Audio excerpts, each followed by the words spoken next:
Hello, everyone, and welcome back to On the Beat. I'm Stephen Bailey, as always, joined by David Wilson. Syracuse beat North Carolina 57-45 in the Carrier Dome yesterday to improve to 16-0 and 3-0 in the ACC. And with Duke losing to Clemson, Syracuse is looking like the premier team in the ACC. I think that's becoming pretty clear. Yesterday against the Tar Heels, the difference seemed to be defense. The Coach Boeheim and Syracuse adjusted the 2-3 zone after falling behind early.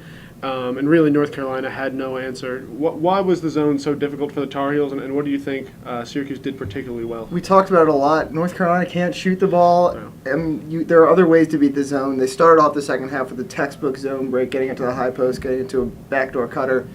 But ultimately, you need to be able to shoot at least a little bit so that the guards can't collapse down. We saw James Michael McAdoo was dominant for the first couple of minutes and barely touched the ball the rest of the game because Syracuse was denying him in the post. The ACC, it's starting to feel like the Big East almost. Syracuse and Pittsburgh look like the two best teams early on.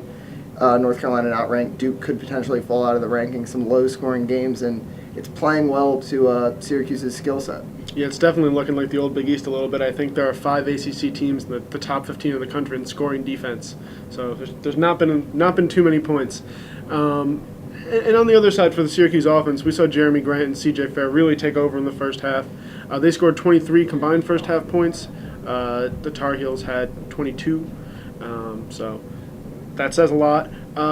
What do you think it was, the defense turning into offense? Do you think it was just those guys playing well, or how good are those two forwards on a national level? C.J. Fair is pretty much as sure 18 points a night as you're going to get in the entire country. He doesn't have to create his own looks, but he can shoot over pretty much anyone. He's a good three-point shooter. He gets rebounds, gets putbacks, stuff like that. And that game, it was just perfectly tailored to Jeremy Grant's skill set. North Carolina likes to run, and when you get defense, Jeremy Grant can get out in transition, get some points that way. And, he's as good an offensive rebounder as I think there is in the country right now, especially as far as small forwards go. Sure. The only guy who really didn't have a good game was Trevor Cooney. He was 2 for 12. I think he missed his first 7 3-pointers. And here's a guy who came into the new year shooting exactly 50% from three-point range. He's down to 42%. He's shooting like 21.9% in the last 3 games. It's only 3 games. He's a shooter. Shooters can go cold.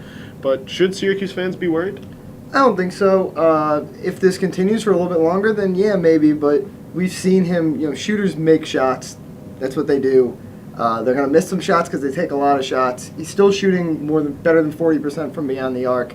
Against North Carolina, it always felt like he was, one shot away from getting going. He just, he hit that 3 and then he missed a layup on his next possession. It just wasn't his game. There will still be games where he shoots like that, but there will also be games where he explodes and scores 20 points again. Mm-hmm. Syracuse has a quick turnaround. They'll travel to Chestnut Hill to face Boston College Monday night at 9 p.m. You can watch the game on ESPNU. And Trevor was saying that he thinks that's a good chance for him to get back going. Miami was tough for them. They had the 1-2-2 trap. He called it an unpredictable defense, so I can imagine as a shooter that's that affected him. And then you saw North Carolina take him out of the game early. He didn't get his first 3-point attempt until almost halfway through the first half yesterday. So, hopefully for Syracuse, Cooney gets it going tomorrow night. I'll be there at Boston College with Trevor Haas. You can follow us on Twitter at DO Sports, and be sure to check DailyOrange.com for North Carolina coverage and Boston College coverage tomorrow night. Thanks.